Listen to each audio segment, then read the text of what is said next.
Well, hey folks, welcome to the channel and welcome to another episode here at Gideon's Tactical. Today we're going to be looking at one of ESEE's Camp Lore line knives. I want to introduce you today to the ESEE RB3.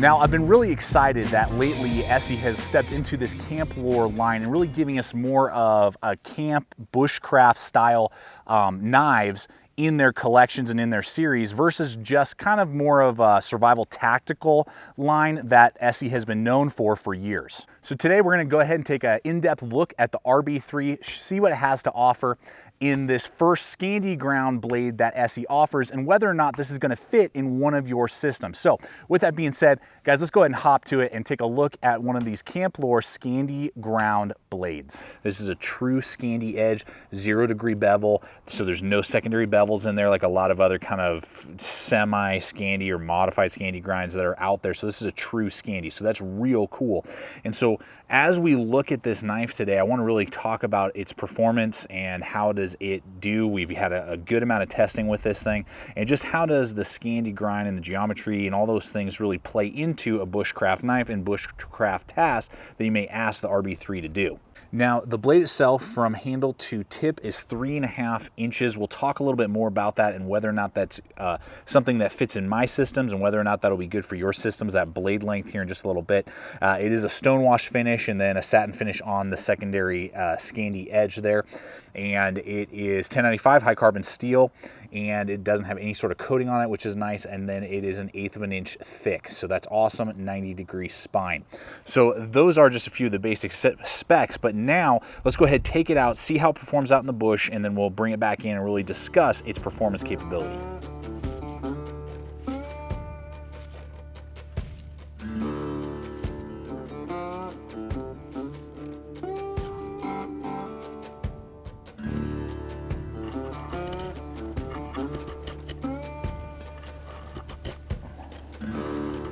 Paper thin right there. Awesome.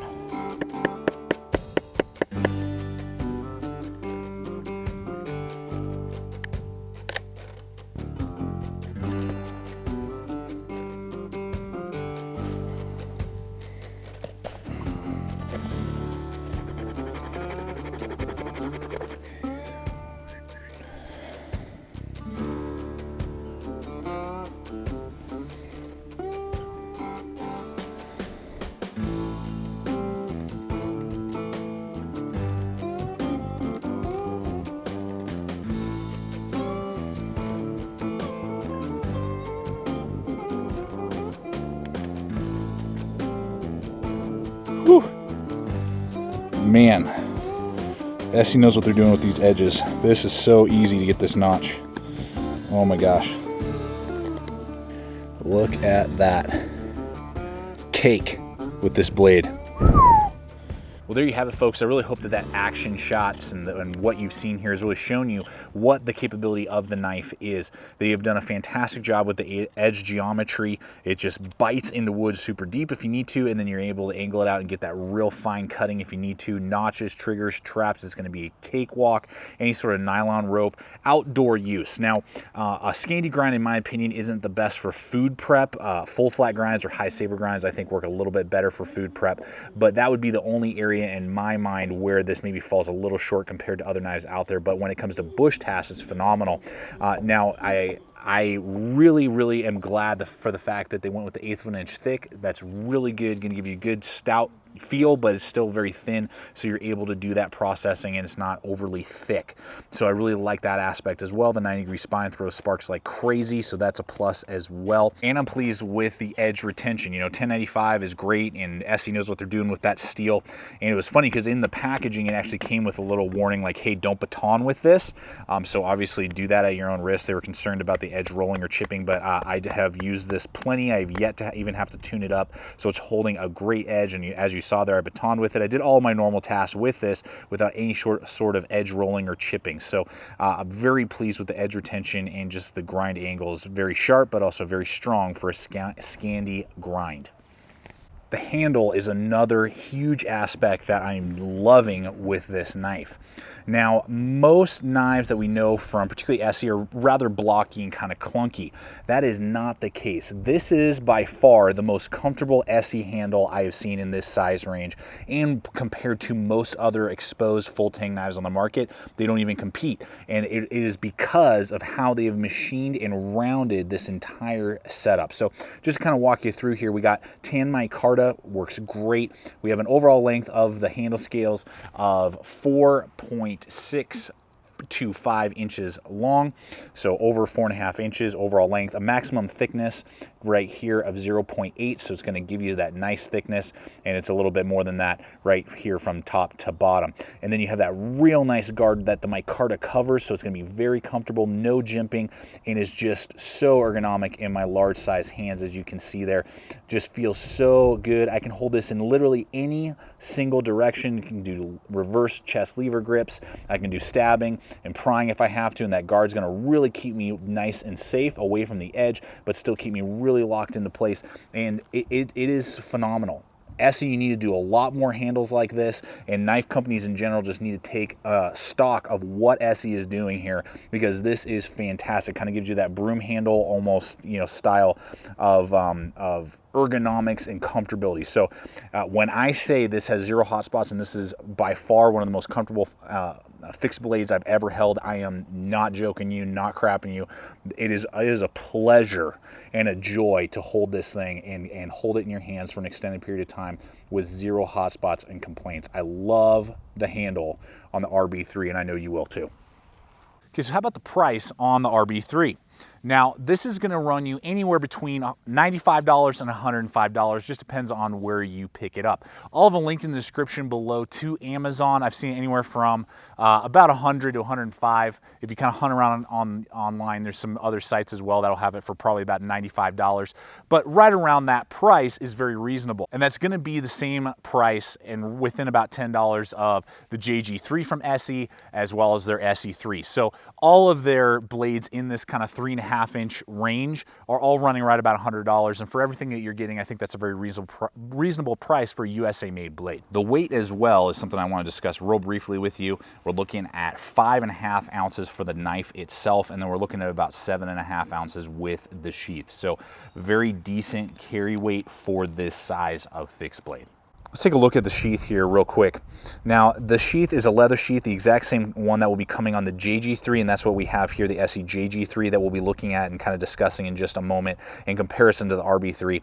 But I wanted to have that in here just for some perspective on the sheath material. Now, if you remember on the JG3 review, the knife wanted to fall out of that leather sheath. That is not the case on the RB3, and I think that's because of that guard. You can see it kind of protruding right here, really locks it into place. It's not wanting to fall out. It's really snug in there and doesn't rattle around.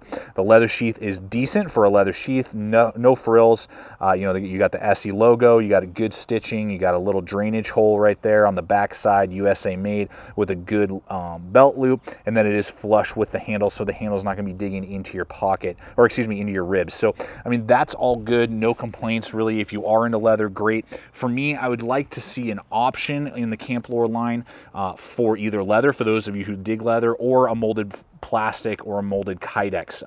That's what I had to do here with the JG3, is I went to Red Feather Gear and had them make a sheath for me, because I just prefer Kydex, and so it would be great to see an option in the future for, depending on how you want to do that, you can pick either a molded plastic or Kydex version for the Camp Lore line, or a leather sheath option.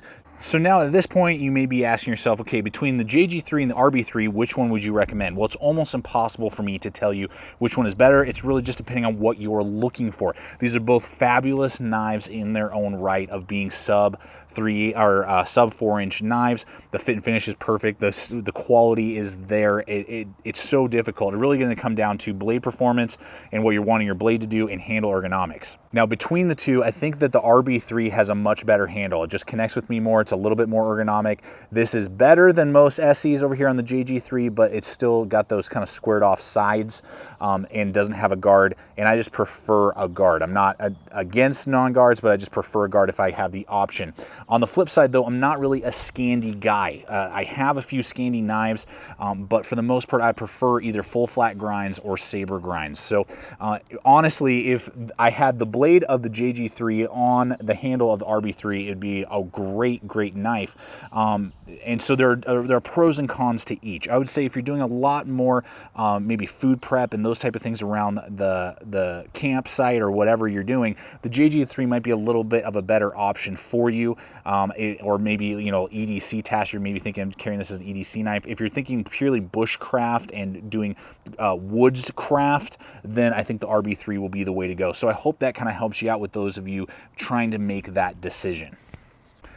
But you guys know I got to do it. I got to roll in on another knife and really talk concept with you. That's one of the things I really try to do here at the channel, is not just give you an infomercial, but tell you and help you to decide if these are the right knives for you, particularly is the RB3 a good knife for you. Now, if you remember the video I did about 2 months ago that some of you agreed with, some of you totally disagreed with, but why neck knives suck, and I discussed in that also, basically for me, when it comes to fixed blades, if it has less than a 4-inch blade, it just doesn't connect with me. I will have a link in the description below over to that video. You can watch that. Either you can agree or disagree, but this is kind of where I am in my evolution of using fixed blades. And that's really why I want to run in this Mora heavy-duty companion. Now, obviously, price point, you know, it's like $17.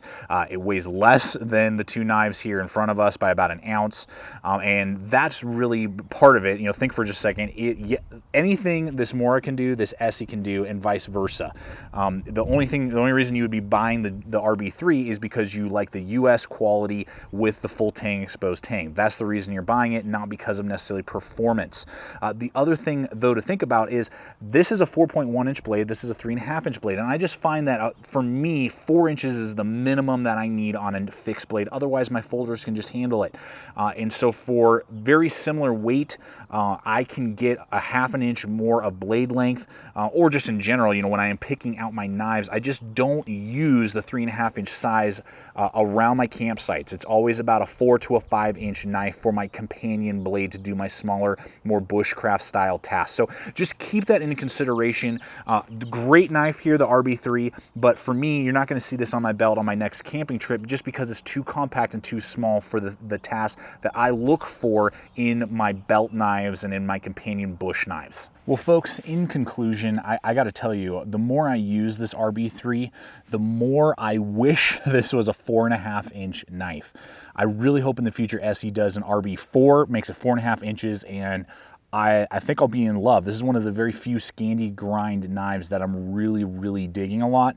Now, again, the entire time I'm using this, I'm wishing this was a larger knife. It's great for a 3.5-inch knife, but I'm just wishing it was about an inch longer to fulfill all the purposes a belt knife could do for what I require of a belt knife. So again, that's me, that's my mileage, your mileage may vary. So ultimately, I just really hope that this has helped you to think through your systems, shown you what the RB3 can do, and ultimately point you in the right direction on whether or not this is gonna be the right knife for your outdoor bushcraft system. So as always, thank you so much for checking out the channel. Please subscribe, comment, like, share this video. Check us out on all the relevant social media. Links are in the description below. And as always, remember, stay equipped, stay prepared, and we'll see you out there.